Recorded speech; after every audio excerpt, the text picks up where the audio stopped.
ஸ்ரீ குருப்யோ நமः. சர்வம் நீ காண்போனைவருக்கும் வணக்கம். ஸ்ரீ சௌபாகிய லக்ஷ்மி ஸ்தோத்திர பாராயணம் மற்றும் பாராயண பலன்கள் பற்றி இந்த பதிவில் காண்போம்.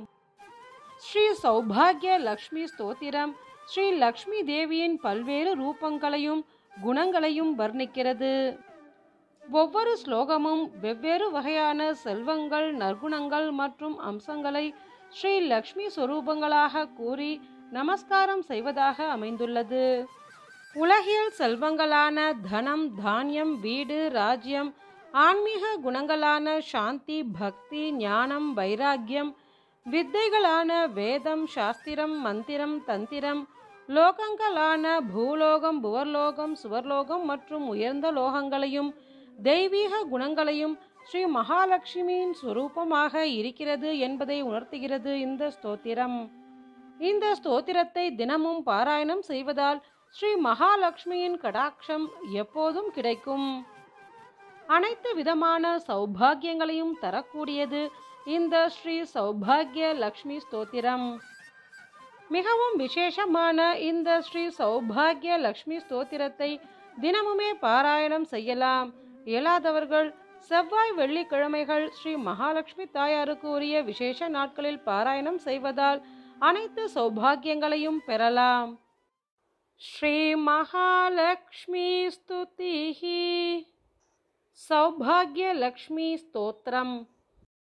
शुद्धलक्ष्म्यै बुद्धिलक्ष्म्यै वरलक्ष्म्यै नमो नमः. नमस्ते सौभाग्यलक्ष्म्यै महालक्ष्म्यै नमो नमः. वचोलक्ष्म्यै काव्यलक्ष्म्यै गानलक्ष्म्यै नमो नमः. नमस्ते शृङ्गारलक्ष्म्यै महालक्ष्म्यै नमो नमः. धनलक्ष्म्यै धान्यलक्ष्म्यै धरालक्ष्म्यै नमो नमः. नमस्ते अष्टैश्वर्यलक्ष्म्यै महालक्ष्म्यै नमो नमः. गृहलक्ष्म्यै ग्रामलक्ष्म्यै राज्यलक्ष्म्यै नमो नमः. नमस्ते साम्राज्यलक्ष्म्यै महालक्ष्म्यै नमो नमः. शान्तिलक्ष्म्यै दान्तिलक्ष्म्यै क्षान्तिलक्ष्म्यै नमो नमः. नमोस्त्वात्मानन्दलक्ष्म्यै महालक्ष्म्यै नमो नमः. सत्यलक्ष्म्यै दयालक्ष्म्यै सौख्यलक्ष्म्यै नमो नमः. नमः पातिव्रत्यलक्ष्म्यै महालक्ष्म्यै नमो नमः.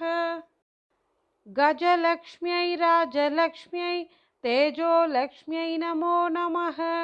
नमः सर्वोत्कर्षलक्ष्म्यै महालक्ष्म्यै नमो नमः. सत्त्वलक्ष्म्यै तत्त्वलक्ष्म्यै बोधलक्ष्म्यै नमो नमः. नमस्ते विज्ञानलक्ष्म्यै महालक्ष्म्यै नमो नमः. स्थैर्यलक्ष्म्यै वीर्यलक्ष्म्यै धैर्यलक्ष्म्यै नमो नमः. नमस्ते औदार्यलक्ष्म्यै महालक्ष्म्यै नमो नमः. सिद्धिलक्ष्म्यै रुद्धिलक्ष्म्यै विद्यालक्ष्म्यै नमो नमः. नमस्ते कल्याणलक्ष्म्यै महालक्ष्म्यै नमो नमः. कीर्तिलक्ष्म्यै मूर्तिलक्ष्म्यै वर्चोलक्ष्म्यै नमो नमः. नमस्ते त्वनन्तलक्ष्म्यै महालक्ष्म्यै नमो नमः. जपलक्ष्म्यै तपोलक्ष्म्यै व्रतलक्ष्म्यै नमो नमः. नमस्ते वैराग्यलक्ष्म्यै महालक्ष्म्यै नमो नमः. मन्त्रलक्ष्म्यै तन्त्रलक्ष्म्यै यन्त्रलक्ष्म्यै नमो नमः. नमो गुरुकृपालक्ष्म्यै महालक्ष्म्यै नमो नमः. सभालक्ष्म्यै प्रभालक्ष्म्यै कलालक्ष्म्यै नमो नमः. नमस्ते लावण्यलक्ष्म्यै महालक्ष्म्यै नमो नमः. वेदलक्ष्म्यै नादलक्ष्म्यै शास्त्रलक्ष्म्यै नमो नमः. नमस्ते वेदान्तलक्ष्म्यै महालक्ष्म्यै नमो नमः. क्षेत्रलक्ष्म्यै तीर्थलक्ष्म्यै वेदिलक्ष्म्यै नमो नमः. नमस्ते सन्तानलक्ष्म्यै महालक्ष्म्यै नमो नमः।